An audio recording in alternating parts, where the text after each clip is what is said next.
Ever wonder what makes a simple dish extraordinary? It's spices.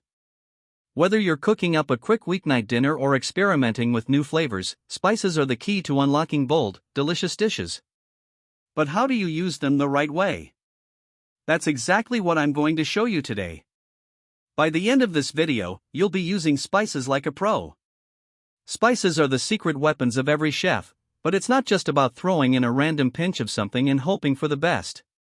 Each spice has a unique flavor and works differently depending on how you use it. Take cumin, for example, it adds a deep, earthy warmth to dishes, while cinnamon brings in a sweet and slightly spicy kick. Some spices are bold and intense, while others are subtle and delicate. The trick is knowing how to balance them for the perfect taste. One of the easiest ways to start using spices like a pro is by making your own spice blends. Pre-made seasonings are great, but when you mix your own, you get complete control over the flavors. Let's take taco seasoning, for example. You just need cumin, paprika, garlic powder, onion powder, chili powder, and a little bit of salt. Mix them together, and you have a fresh, flavorful blend that's way better than store-bought. You can also create blends for barbecue rubs, curries, or even a custom spice mix for roasted vegetables. Now, let's talk about pairing spices. Not all spices go together, but when you find the right combinations, magic happens in the kitchen. Garlic and thyme are perfect for savory dishes like roasted meats or soups. Cinnamon and nutmeg are amazing together in baked goods, adding warmth and depth to desserts. And if you love Indian or Middle Eastern cuisine, try mixing cumin, coriander, and turmeric for a rich, aromatic flavor.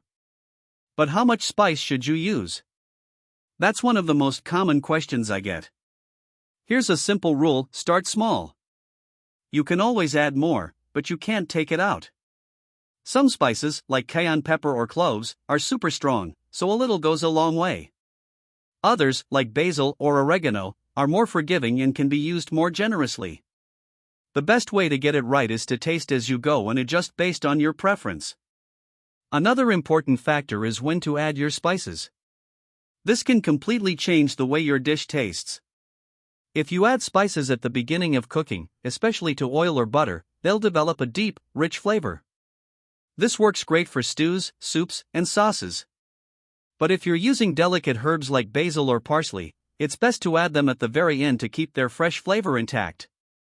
So remember, early for deep flavor, late for fresh taste.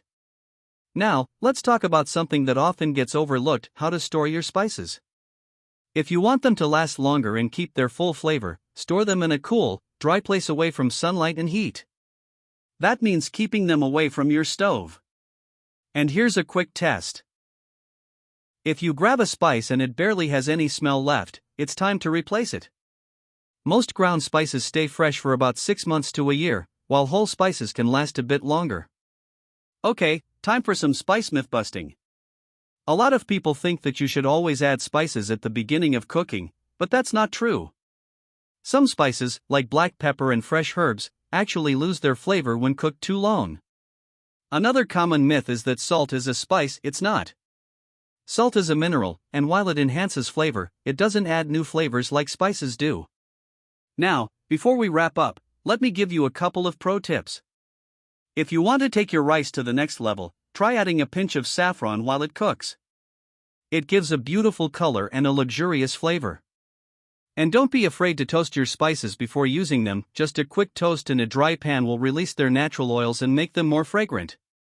Now you're ready to start cooking with spices like a pro. Remember, experiment, taste, and have fun with it. The more you practice, the more you'll discover what works for you. And don't forget, the right spice at the right time can turn any dish into something extraordinary. If you enjoyed these tips, make sure to like, comment, and subscribe for more. Let me know in the comments, what's your go-to spice or favorite spice combo? I'd love to hear from you.